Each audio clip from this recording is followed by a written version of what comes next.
संसदेच्या पावसाळी अधिवेशनादरम्यान विरोधकांनी केंद्र सरकार विरोधात आक्रमक भूमिका घेतली आहे। काँग्रेसच्या खासदार प्रियंका गांधी वाड्रा यांच्या नेतृत्वाखाली विरोधी पक्षाच्या खासदारांनी संसदेच्या मकरद्वारासमोर जोरदार निदर्शने केली। 20 जुलै रोजी विद्यार्थ्यांवर झालेल्या कथित पोलीस लाठीचार्जच्या घटनेवरून सरकारला लक्ष्य करत गृहमंत्री अमित शहा यांच्याकडून उत्तरांची मागणी करण्यात आली आहे। आंदोलनादरम्यान विरोधी खासदारांनी विद्यार्थ्यांवर झालेल्या पोलिसी कारवाईचा निषेध करत लाठीचार्जचा आदेश नेमका कुणी दिला असा सवाल उपस्थित केला।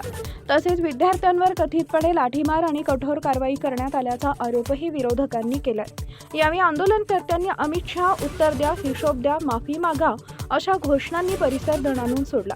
गृहमंत्री अमित शहा आणि केंद्रीय शिक्षण मंत्र्यांच्या राजीनाम्याची मागणीही विरोधकांनी जोरदारपणे लावून धरली।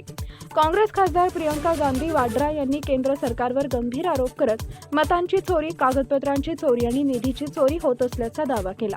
सरकार लोकशाही संस्थांचा गैरवापर करत असल्याचाही आरोप त्यांनी केला।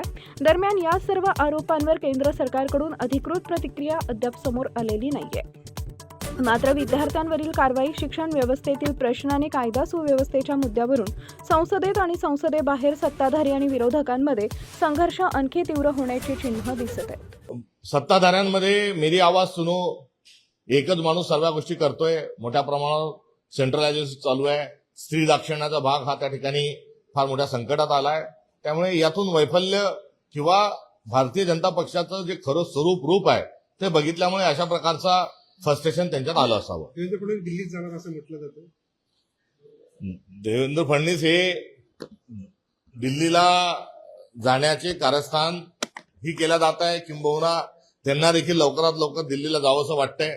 आपण बघितलं असेल की मायभूमी मराठीच्या छातीत खंजीर खुपसून हिंदीची सक्ती करण्याचा अत्यंत चुकीचा निर्णय हा देवेंद्र फडणवीसांनी पंतप्रधान पदाची स्वप्न पडतात आहे म्हणूनच हा मागच्या वर्षी घेतला होता।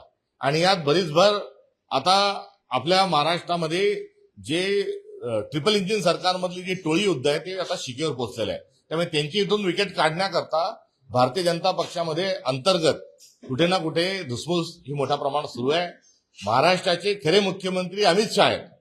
कोणाला कोणतं खातं द्यायचं, कोणता पक्ष फोडायचा, कोणाला काय करायचं याचे सर्व निर्णय अमित शहा घेतात। देवेंद्र फडणवीस इतर शॅडो मुख्यमंत्री कुठेतरी आहेत।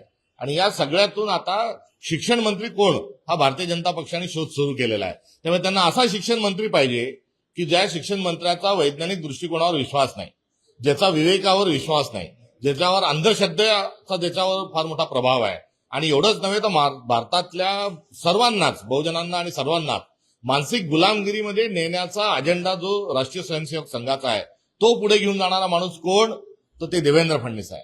थेट रेशीमबागचा पहिलवान हा शिक्षण मंत्री बनवणे म्हणजे काय, तर भारतीय दंडसंहितेतले कलम जे आहेत ते काढणे, भारतीय संविधानातले कलम काढणे, मनुस्मृतीतले श्लोक त्याच्यामध्ये टाकणे आणि जो चतुर्वर्णावर आधारित व्यवस्था ही देशामध्ये आणणे, अशा प्रकारे एक नेरेटिव्ह तयार करण्याकरता केसानी गळा कापल्याचं कौशल्य हे देवेंद्रजींजवळ आहे। त्यामुळे प्राधान्याने त्यांचाच विचार या खात्याकरता होऊ शकतो असं म्हटल्यास चुकीचं होणार नाही।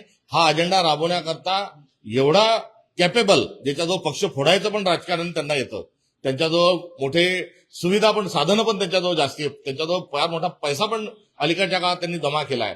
अशा ताकदीनिशी संविधान बदलायला निघा आणि शिक्षण व्यवस्था बदलण्याकरता सुयोग्य व्यक्ती देवेंद्र फडणवीस आहे। त्यामुळे ते केंद्राच्या राजकारणात जाऊ शकतात।